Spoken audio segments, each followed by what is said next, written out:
Et bonjour, me revoilà de retour. Alors j'ai vu que hier, j'avoue que hier j'ai pris un petit peu de vacances parce que j'en avais besoin. On va dire que ça comme ça. Et je dirais que c'est la première fois depuis des mois, depuis mars 2020, que j'ai eu une journée de la manière dont j'ai eu. Je me suis quasiment pas intéressée de la faire. Voilà.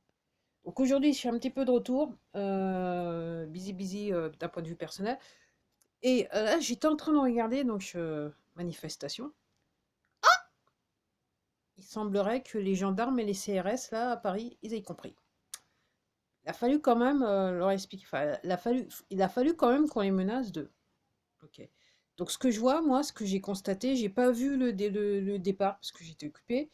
Ce que je viens juste de regarder, c'est que ce que je viens juste de constater, c'est que les gendarmes, donc les gendarmes et les CRS, ok, je dirais pour moi, ils marchent un petit peu avec les manifestants, quoi. Ok. Comparé à ce que c'était auparavant, là, je veux dire qu'ils marchent avec les manifestants, c'est clair. Donc, ils ont reçu le message. Alors, moi, je vais encore insister sur le fait que, alors, comme vous, comme moi, l'accès à l'information, voilà, moi, je suis une personne lambda, je prétends pas tout savoir, loin de là, autrement, je serais pas dans la situation où je suis si je savais tout. Mais tout ce que je fais, moi, c'est que je prends un petit peu de mon temps et je regarde, je fais des recherches, je sors. Donc, moi, je vous invite à savoir, à connaître pourquoi, comment on a fondé la police, qui se trouve dans tous les pays du monde. La police, quel est le rôle de la police? Donc je veux juste vous rappeler encore une fois, c'est vrai que la police en France, ce sont des fonctionnaires et l'armée, ce sont des militaires. Alors les CRS, je suis pas sûre. Mais vu comment ils manifestent, alors moi je me dis aussi, ça, hein, des militaires. On va dire ça comme ça.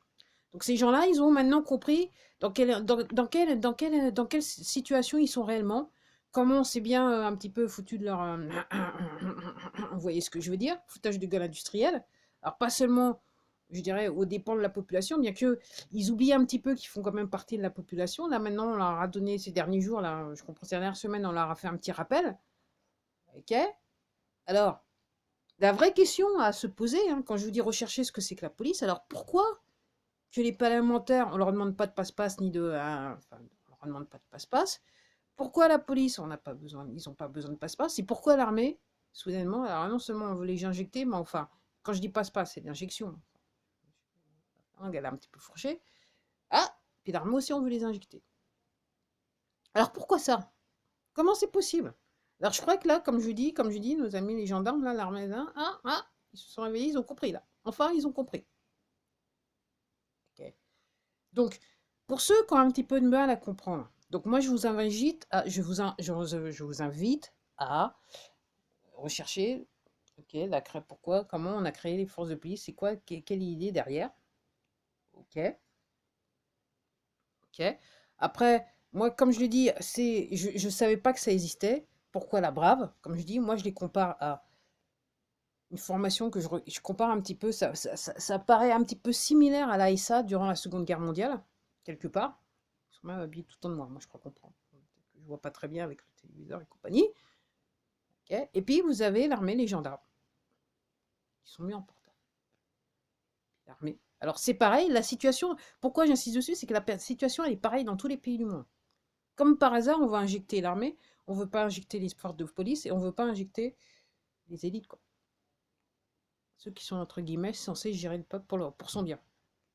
Et pour son bien, en fait, on a décidé de d'injecter au peuple quelque chose qui va faire en sorte que le peuple va disparaître. Et donc, on s'arrange bien pour que l'armée aussi soit concernée, parce que surtout, par rapport à ce qu'on a derrière la tête, on veut surtout pas de résistance de la part des gens qui sont censés protéger le peuple, c'est-à-dire l'armée. Et ça se passe dans tous les pays du monde, y compris les États-Unis. C'est aussi apparent aux États-Unis. C'est exactement les mêmes demandes qui sont faites en termes d'injection. Pourquoi on va injecter les gens? Pourquoi on va injecter les gens de l'armée? Ok. Et les forces de l'ordre. Alors, aux États-Unis, ils ont été un petit peu plus subtils par rapport aux forces de police. Ils ont dit, ah, bah maintenant, on ne veut plus les financer. Ok. Donc, dans les grandes villes, notamment New York, là maintenant, le Bronx, ça, c'est de retour parce qu'apparemment, c'est chaud de c'est chaud, quoi. C'est les gangs qui règlent tout. Vous avez des gens qui ont des criminels notoires qu'on a relâchés dans la ville, donc c'est vraiment, c'est hautement dangereux. Ok. Donc, les gens, posez-vous les questions, réagissez. Alors, hier, je parlais avec quelqu'un. Ok, ok. Je rappelle, on est sur crime contre l'humanité et génocide. Ok. Tous ces textes de loi, entre guillemets, qui sont, entre guillemets, votés. Ok, mais ça me fait penser à un truc. Je voulais faire une vidéo hier, je me suis dit non, c'est les vacances. Ok. C'est pour réveiller les gens. C'est des textes qui sont illégaux. Parce que gouvernement illégitime, parce que anticonstitutionnel, parce que contraire au code Nuremberg, contraire aux droits de l'homme. Tous ces textes sont illégaux. Donc l'histoire de oups, il faut mettre des couches culottes, non, c'est illégal. Et l'histoire de vous injecter, okay, c'est illégal, sur la base que vous ne savez pas ce qu'il y a dans le truc. Et honnêtement, si vous vous renseignez et vous regardez ce qu'il y a dans le truc, à mon avis, vous en voulez pas. Okay. Après, pour pas oublier, alors pourquoi on veut maintenant, on s'acharne sur les enfants? Parce on veut stériliser les enfants. Comme ça, on est sûr que dans le futur, il n'y a pas d'enfants. Stérilisation, c'est une autre forme de dépopulation. Alors moi, ce que je crois comprendre, même les vaccins précédents, donc en gros, il y a des éléments qui font que, effectivement, certaines couches de la population un petit peu plus sensibles ont été déjà stérilisées. Donc je me souviens, moi, quand je grandissais, il y avait des femmes qui avaient du mal à enfanter. Mais maintenant, je comprends. Après, avec le recul, je comprends. Parce que à l'époque où je grandissais, ils avaient déjà commencé, ils avaient déjà mis, ils avaient déjà enclenché la vitesse pour pouvoir, en fait, stériliser un grand nombre de la population. Mais ça n'a pas été assez pour eux. Ok. Puis je vous raconte pas ce qu'ils ont fait en Afrique. Soi-disant, on veut aider le peuple africain. Voilà. On veut juste faire en sorte on veut faire en sorte qu'ils disparaissent. Alors, pour ceux qui ont toujours du mal à comprendre, donc on est sur crime contre l'humanité et génocide, ok, ok, juste là, ok, qui pense ah maintenant il faut aller voter, j'ai beaucoup de mépris pour les hommes politiques là, hein. Euh, comme par hasard, le Parti socialiste au Sénat, oh, ils veulent faire en sorte que l'injection soit obligatoire. Donc, crime contre l'humanité, donc documenté. Donc, tous ceux qui vont signer, c'est crime contre l'humanité direct. Ok. Alors, si vous n'avez pas compris que les hommes politiques et les femmes politiques ne vous veulent pas du bien,